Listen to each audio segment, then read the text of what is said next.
Ang paghari sa Ginoo mao'y kanunay gihangyo nato diha sa atong pagampo sa Amahan namo. Gitudlo sad ni Hesus aron ta kanunay makahinomdom nga ang gingharian sa Dios moabot gid ay samtang ni apatas kalibutan. Lingyay mong tupad na niabot na sa inyo ang gingharian. Ingna ba? Ingna niabot na. Matod para ba ni Kristo, dili ni usa ka butang or usa ka dapit nga makita mo nang dili kuno ta kaingong diara or tuara didto. Kay kani kuno daing gingharian sa Dios, anhi di ni mahitabo sulod nato. Nilay na sang lingi sa imong tupad. Yung nakasod na. Nakasod na diha nimo. Sa ato pa, kung anhin ni mahitabo sulod nato, pwede sa natong dili pasudlon. Kay kita may nagbuot sa sulod nato. Nya maglumba ra ba ni sila mga igsoon og sod ang gingharian sa Dios o ang gingharian sa Yawa. Maglumba ni sila. Kinsa man ninyo'y kusog kaayong mopasulod sa gingharian sa Dios ta sa kamot. Og di mo pataas gingharian sa Yawa ang imong gipasulod. Gina. Oy, klaro ka istanan napilitan matud pas Tagalog napilitan. Oh, kusog kita mo welcome sa gingharian sa Yawa. Dili sa gingharian sa Dios. Hibaw mo ngano? Kay wa tagiyahi sa kaalam sa Dios. Matod pa diri sa atong unang pagbasa, ang kaalam sa Dios puwerte kagamhanan, maglihok siya nga gawasnon, dili mababagan ni bisan kinsa, di sad mahadlok ni bisan kinsa, wa siya kabalaka nya, wa sa gibuling diha niya, mas limpyo pa siyas limpyo, mas hayag pa siyas hayag. Kuya kayo. Nya kung naa na taana kanang gitawag og kaalam na Dios nun, dali kaayo tang makakita or makasinati sa gingharian sa Dios. Mao na siya. Nilay na sang lingi sa imong tupad. Ing nanana kay kaalam sa Dios. Kanang imong kiskisan, imong kilay, unsa man na, kaalam sa Dios na o kaalam sa tao? Kanang imong kuluran, imong buhok, kaalam sa Dios o kaalam sa tao? Kanang paputiyon nimo imong naong, bisag lagom-lagom, kaalam sa Dios o kaalam sa tao? Kanang magsigi kag palaygit, magbasiktomy, mag-transplant pa ang mga genital organs, unsa man na, kaalam sa Dios, kaalam sa tao. Kanang magsigi ka og pangurakot, mga flood control, mga PhilHealth, mga education, mga budget sa nasod imong kuwaon, kaalam sa Dios, kaalam sa tao. Nya dili man ka masakpan, kaalam na sa Dios o kaalam sa tao. Kanang magsuroy-suroy ka ngadto sa gawas nasod samtang nagbagyo din sa ato, unsa man na, kaalam sa Dios o kaalam sa tao?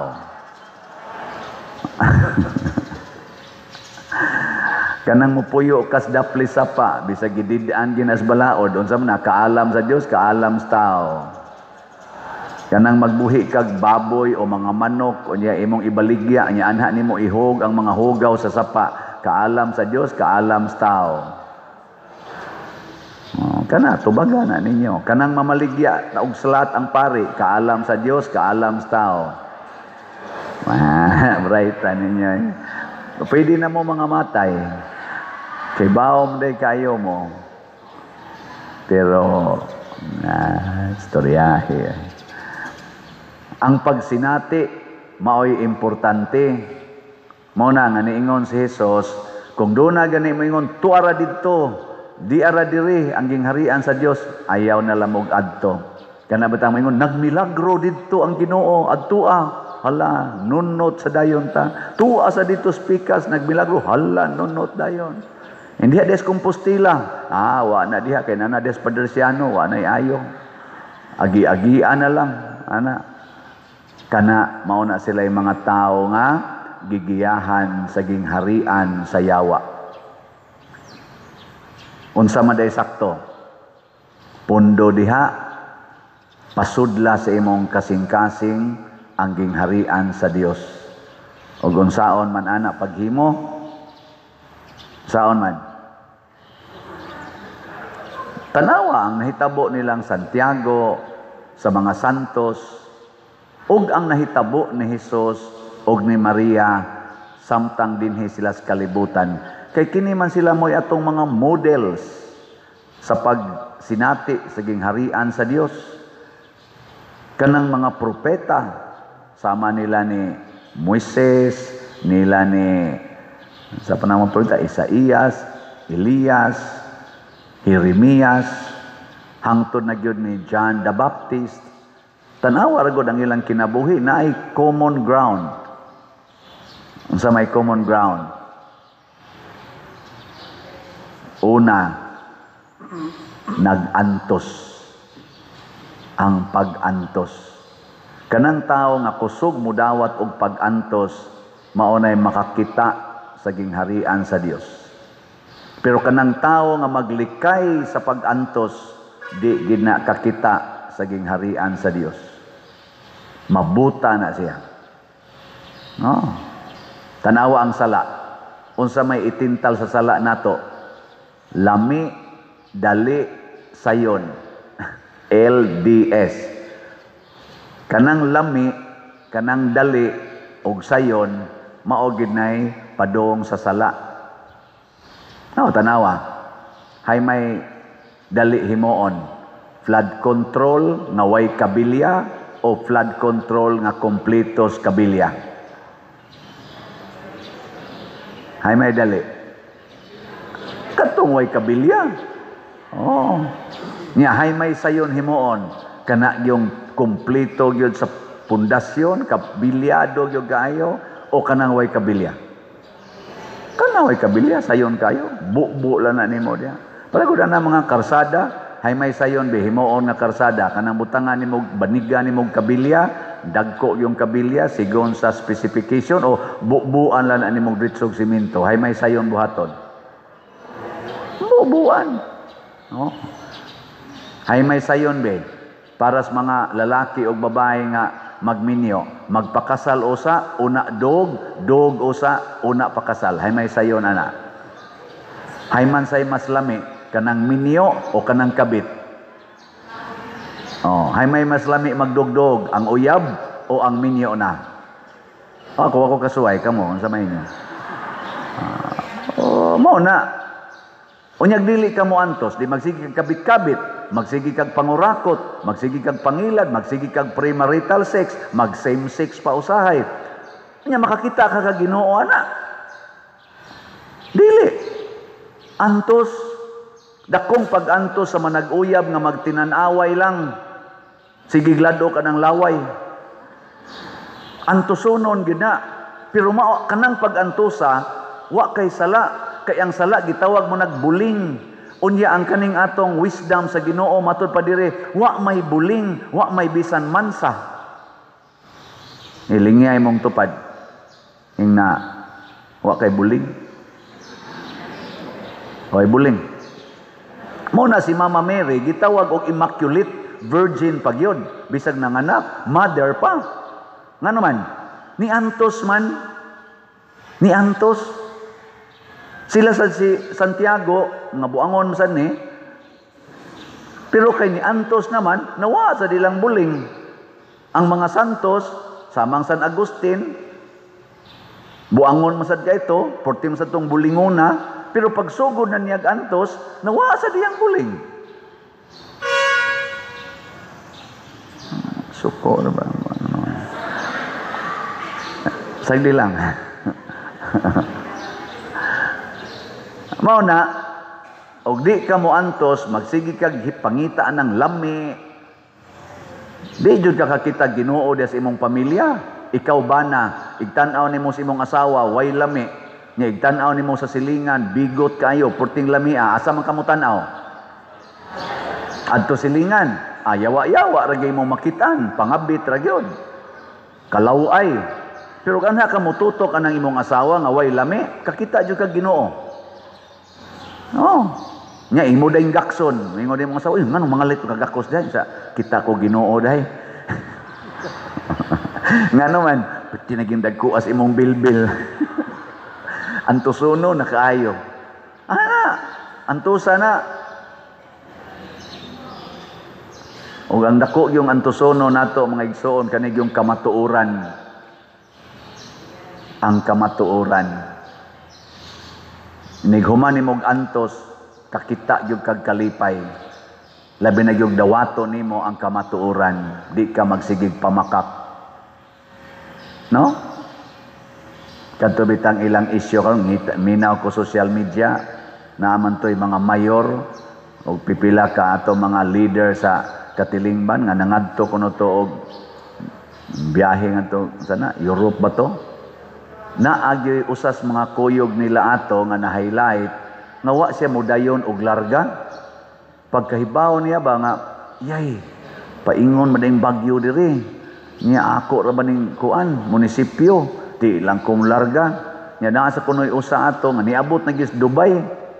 Ni pag-abot sa Dubai, pagkadungog niya nga igo sa ding iyang munisipyo, ni balik kuno wa mo lahos. Pero doon na yung mga buangon ni lahos gyud. Be, katong wa mo lahos, unsay gigamit ato? Kaalam nga Dios non o kaalam nga tawhanon? Katong niabot sa Dubai, nya ni balik, unsa man to? Kaalam nga Dios non, kaalam nga tawhanon? Tunga-tunga. Nagsugod og tawhanon katong nilahos ambot lang bahala mo diha mao na magantos ta aron kakita ta Ginoo. Ikaduha nga common ground aning mga santos nga gitawag natog mga maalamon nga mga tawo nga Dios non midawat sa kamatayon, bisag unsang klasihas kamatayon ilang gidawat, either martyrdom or suffering until death. Sama nilang San Roque, Saint Teresa, Santa Rita, mga suffering to death man to siya. Saint Francis of Assisi, nya kanisa si Santiago, San Pedro Calungsod, San Lorenzo Ruiz, o guban pa, San Pedro, San Pablo, martyrdom sa ning ilang. Pero di gyud sila mo reklamo og kamatayon, di sad sila mahadlok og kamatayon. Mao nay makakita Ginoo. Mao nay kita Ginoo. Kini bitang kasakit nga atong na sinati karon. Wa man jud ko magtuo nga ma-assign kog parokya nga daghan kay mga matay panahos bagyo karon pa man gyud ikaduha pa man sinin akong parokya. Naglibog biya kog nganong gihatag sa Ginoo nga magkamino man unta ta kada MWF. Nagrosaryo na ta dinhi kada buntag yod. Kugihan in taon kay mo rosaryo ning ato mga tigrosaryo ni nag-assign na sila. Naningkamo ta dinhi pahilona daghan tang nagampo nganong nahitabo ni siya. Galisod ko mag-reconcile, magtanaw, maminaw ko ana mga apektuhan. Kita go din apektuhan man sad ta. Maglibog ko. Nganong gilahos Dios Ginoo. Pero naabi ay ginagmay nga tubag, ginagmay lang. Katong pag bagyo o paglinog sa bugo, gitiksan ko og usa ka tao nga Pader, di aron sa bugo si Senador Bato de la Rosa. Pwede ba kuno mo magkita? Kita saan maghunahon na? Senador, makikita na ko. O guwap atong bugo, di siya kana. Pero amagin mi adto magkita. Karon nga niya na sa dinhi, baha. Nag-ayo in taon ta sa atong tubo diri, ning kalit lag abot. May sakyanan. Okay, sama ni. Sus, pag naog, ingon siya, sakpa na giti ka, dugay na kay kungita ni mo, karon dadak pa na giti ka, dako basig ikay dakpuno na. Si Senador Bato, Oh, ana. Gahapon, diha ko sa opisina, na ako'y gitrabaho, naalay ni kalit og abot. Pader, nga naman, gisugo ko sa among team, kuanday ko, kuyog ko ni BP, Sara, naaron siya das nasyonal. Anira ka dinhin ako. Oh, siya nga, basig mo hapit to diri kadiyot nimo. Ha? BP Sara mo hapit. Uy, di ko mutuan ay. Ingon sa dang akong mga sekretary dia, padir pahapit ta padir. Kuan kay husay-husay din sila mga naong. Kay magpa-picture mi nako na mauna ni ron. Nako ako nalay adto ngadto sir sa nasyonal naramda daluyo ingon ni siya nga ayaw lang ako lang adtoon kay plano mo to siya hapit diri nya padong adto look uli. Pagkataon-taoran nitawag og balik ningon to ana des istaka padir og makalugar ka apasa didto. Nilarga na di ito, nas istaka. Diningad to kus istaka. Abot ako dito. Dako kayo og lesson sa akong pagkapari dinhi sa atong parokya. Ngano man, nainsulto ko sa gibuhat ni BP Sara. Dito siya sa istaka na evacuation center. Unya, nagtungtong siya sa bangko. Nagsigi og hatag og pahimangno sa mga tao unsay buhaton panahon sa mga kalamidad nya nag-entertain sa ilang mga questions wa gyud maghisgot og politika ang iya ra gyud amaman ang mga tao dasigon na dito ko sluyo ako la sa siyang gipicture-picturean nakaana ko ba pag nihangop man sa nako mga tao. Uy, pader, salamat ganiya ka. Salamat, giduaw man nimo nako daghan demo dinhi. Uy, daghan kay mi pader. Uy, nanguli na lang ganing uban, pero daghan kay mi dinhi pader. Nako, wa ra ba din ako maapil sa akong schedule. Ang akong gischedulean sa pagmisa katurang dinha sa gym, nya dito sa Mulaw, sa Kabadyangan, karong hapon Mulaw, nya dito sa Kabadyangan, dito na ta og sa Tamiaw. Wa ko kaapil sa istaka. Nya ang vice presidente sa Pilipinas dito na noon. Ako wa noon ug wa pa siya dito di sa kukaadto. Pagkaway ayo ning pariya gyud. Nya ako pagiamahan dinhi. Munang na-humbled ko sa iyang gibuhat niya. Pagkakita niya nako pag humanyag to, nagstorya-storya mi. Ingon din siya, kumusta man mo dinhi? Kumusta man ka? Nako, okay ra gyud kay ko BP nya kana gani mo nagibahaan mi dinhi. Ingon din siya, amping mo kanunay nya salamat sa imong pag-alagad sa katawhan ug sa nasod ha. Nya iampo sad mi nako amping ha. Siya amping ta.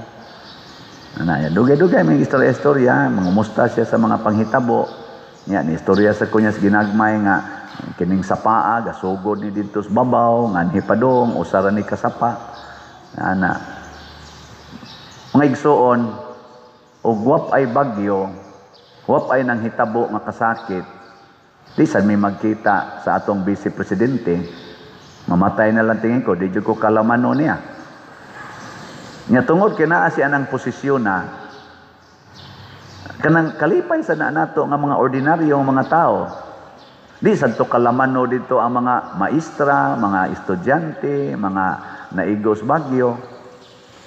Kani siya example lang ni ba nga human diay sa atong kasakit ug kamatayon dunagyoy kalipay nga moabot ug labaw na gyud kung nag-antos ta namatay ta sa pagbiya sa sala ug sa pagbuhat og maayo makakita kita Ginoo.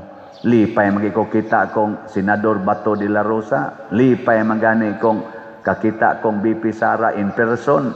Labaw na jog makakita ta Ginoo. Kalayo ra ning mga tawhana, nga buangon man sa din sila usahay. Labaw na jog makakita kita Ginoo na gyud nga ang Holy of Holies. Tag-iya sa langit og sa yuta. Og kinsay makakita niini kadto nahigugmang mag-antos, nahigugmang magpakamatay para pagwagtang sa sala og sa paghatag og pangalagad sa katawhan. Kana radyo'y makakita Ginoo sama sa atong mga santos. Muna, salamat kaayos ng alagad ha. Anhi man ni makita sa salat. Kani basig nakakita na ni sila Ginoo, ang gagmay pa lang tingali no. Nya ang atong grace karon, ang atong halin niabot na og 85,186 ka slots, na pay 614,814 ka slots nga available tag 100 pesos per slot. Naani 70 slot challenge nga tag 7,259 na sad ang atong nadawat. Ang atong PPSC para dinis atong parokya, ang atong halin niabot nag 60,260 ka slots, na apay 39,740 ka slots nga available nga tag 100 pesos per slot. Nya doon na ni 162 slot challenge nga tag 16,200, 169 na sad ang atong nadawat. Sa atong DPR para atong i-respond aning mga naigo karon sa mga trahedya, niabot na og 17,385 ka slots ang atong nadawat, o niya gikuhaan na nig 8,773 na apay 8,612 ka slots nga atong available. Ato na saning nakuhaan o pa lang nato makwinta sa ato karong gipanghatag nga mga bugas o mga pipila ka mga noodles, sardinas o atong pangalaga dito. Ang sobra ani mo'y atong gamiton sa pagtukod og balay sa mga nawad-ag balay. Pero ang ato rasang ma-afford sa pagkakaron, naapas mga napo ngadtos 11 ka balay ang atong mahimo. So kung daghan pang mohatag ninyo aning DPR, basig mo dako-dako paning daghan-daghan pang atong balay nga matukod og matabangan. So atong pakpakan ang tanan nga namalit ani. Salamat kayo. Nya kay birthday man ako. Unsa to'y buhaton? Basta mo greet og happy birthday, kinahanglan gyud nga mo palit og slot. 10 minus tulo, 300 pesos. Nya naay challenge nga 62 slot challenge or 6,200. Thanks be to God. Sa atong record karon ang ni-greet na nakog happy birthday niabot nag 59 kabuok. Pakpakan na to. Unya ang challenge ani, ang nidawat og challenge unom pa kabuok. May na lang na ay ni-greet na kong 59 na kabuok. Kamong uban unsa man yung gibuhat to, mamumugreet nako. Hadlok mo sa slot no. Mo na padayon ta sa pag-alagad. Masakitan kita, magantos kita kung mopalitag slot, pero ay kabalaka, duna gyoy umaabot na kingdom of God, kalipay, kalinaw, o kauswagan. Karon sad, nagantos ta dinhi sa Pilipinas, padayon ta, suportahan ni nato karong rally, karong November 16 hangtod sa 18. Ato ning suportahan sa pagampo o pagtambong, depende sa inspiration sa Ginoo nimo. Tibuok ni Pilipinas, lain-lain ning sektor, usaray tumong atong batukan ang korupsyon nga grabe na kay karon sa atong nasod. Kining pagkaway transparency and accountability sa atong mga high-ranking official sa atong nasod nga nihimong rampant kay karon. Di na ni mada ato na ning pakigbatukan. Muna apila na to ang rally, either morally ka, physical, online o pagampo. Pili lang diha. Ato ning tambungan, suportahan aron mapakita nato sa kalibutan o sa ato mga leaders, wa na takauyon aning grabing korupsyon. Unya, ibaliwa lang. Ibaliwa, paningkamutan nga laing isyu ang hisgutan, mga ICC, mo'y hisgutan. Ang flood control, ang korupsyon mo itong hisgutan. Di na ni mabaliwa ang mga missing nga mga tao tungod sa baha. Di na ni mabaliwa ang korupsyon dinis atong nasod, aning pag-control, unsaon pag-preserve ang atong mga bukid, ang atong kakahuyan, ang atong mga sapa, ang atong kadagatan nga giguba nagmaayo karon sa mga kurakot nga mga investors. Di na ni nato pwedeng ibaliwa unsa may gibuhat sa atong mga leaders. Muna ang Ginoo mipahimatngo na nato, use your divine wisdom ayaw pagsigtan-aw anang inyong kaugalingon ug manghinaot ta nga ang atong pagampo, ang atong pagantos ug ang mga kinabuhing nabuhis tungod aning maong mga sala sa atong katilingban dinis Pilipinas karon maon tay mo imbitar sa gahom sa Dios aron mo bag-o sa naong sayuta kanang atong prayer bitaw, come Holy Spirit. Say sumpay, fill the hearts of your faithful, enkindle in them the fire of your love, send forth your Spirit, and they shall be created, and you shall renew the face of the earth. Nagkinahanglan ta sa wisdom of God nga mao ang Espiritu Santo.